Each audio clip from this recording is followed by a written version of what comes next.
5 rounds in 20 minutes. L-sit, that's like a hold, you know. Handstand hold is upside down. Active hang is on your pull-up bar or rings or something. And then a front rack duck walk is as nasty as it sounds. What you do is do a minute here, a minute here, a minute here, and a minute here. That makes 4 minutes. 5 rounds times 4 minutes makes 20 minutes. Yeah. So there's no time built in for your rotation. You might have to download some kind of an app to beep at you so you know what time to rotate, which is fine. There should be a couple of free ones to use. And if you want to just jam out a stopwatch and do that, just as good. Of course, on Zoom, we'll time it for you and we'll tell you when to rotate. Super handy that way. Warm-up's next. Okay, guys, so for warm-up, we're going to do hamstrings 2 ways. The laying on your back ones with the band around your foot, up and down with the calves. Sorry, up and down with the calves and up and down with the leg, and then down, out, up, and back in. The other one you do is you hug your knee to your chest and then work your foot over your face. It goes, ouch.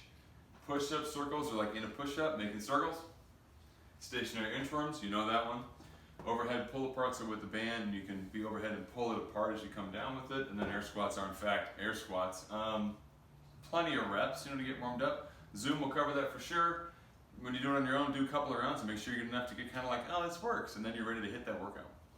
Okay guys, here's the first part of the hammy thing. Notice the straight knee, and she uses her ankle to stretch her calf out. Once you get about 20 of those, then you keep your legs straight and go down and up. At the top, it should go like ow, my hamstring. And on the way down, she's actually stretching the band out with her muscles.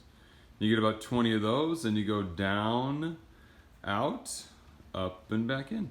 The bigger the circle you make, the more flexible you are.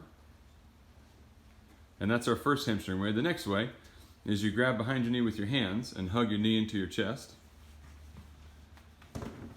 And then from there, keep your knee right where it is and then push your foot over your face with your muscles. And the leg will go, I hate you! And give it like a 5-second squeeze and just relax a tiny bit. Pull the knee to the chest and then hit it again. You get 5 good goes here, and your legs will be a lot longer in the back so you can have a chance at making an L-sit for maybe the first time. When you get done with those on both sides, then we flip you over for push-up circles. So you take yourself just in a push-up position and just make little circles with your chest. It's like you're drawing an O on the floor. When you go clockwise and then counterclockwise, or if you're like John Lum, you say anti-clockwise. And then you can make stationary inchworms out of that. Push your hips up and back as you crawl your feet in, and then push your feet back out until you're back to flat. And then crawl your hands in until they're back by your feet. Just work, work, work, work, work. Piece of cake. Do maybe like, I don't know, 10 of those or whatever. Next up, guys, is the overhead pull apart. You just takes the band overhead and then pulls it down and back behind her. Trying to get some of that warm up for the hanging and the holding. After that, we've got air squats. And you guys know air squats. Feet right where they go. Hands out in front. Send your hips back, knees out. Just take your time. Stretch into your squat. Feel good about it. Everything is cool. Bravo. Okay guys, here's your L-sit progression. So she starts with a tuck sit, so knees are up and holds well. If that's pretty good, make one of your legs go straight. Do point the toe and be solid. Rest, babe. If that feels like you can hold that for a long time, which is not very many of us, then you can try to make both your legs go straight. And it's very much more difficult. I mean, she's there, she sends it, and not bad, babe. Hey, pretty good. So just try that for as best you can. Note the whole minute is really a long time. So the tuck sit is mostly where we're gonna be at. Can you demo that one more time, sweetie? Sure. Typically, guys, we're here and we're holding for a prolonged period of time. Very well? Okay, guys, for handstand stuff, the easy way to start, a good scaling option, is where your hands go on the ground and then you crawl your way up the wall with your feet.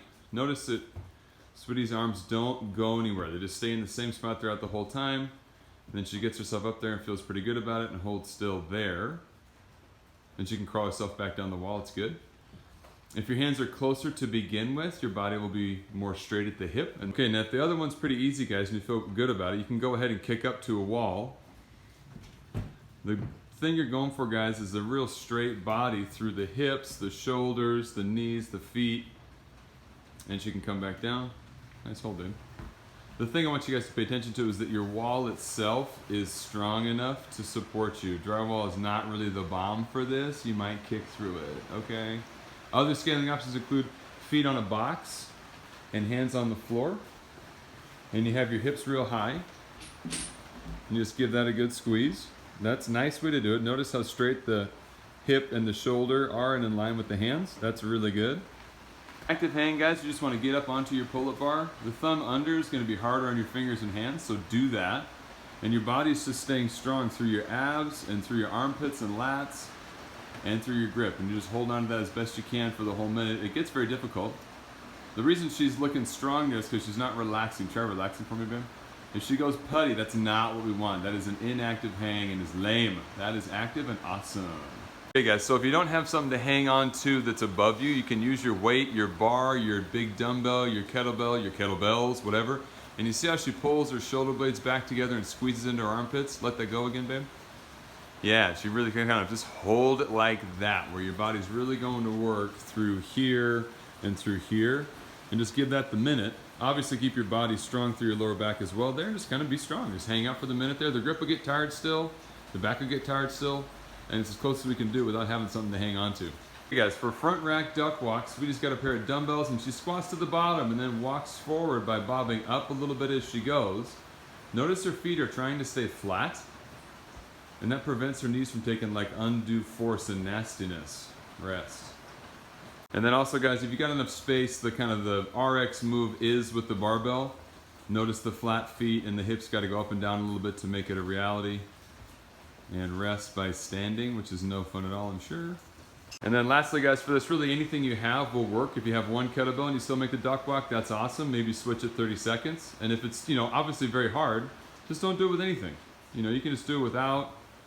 You can do it just hands out the front, just go ahead and give it your best shot. It's a really tough move, and that's why we're doing it.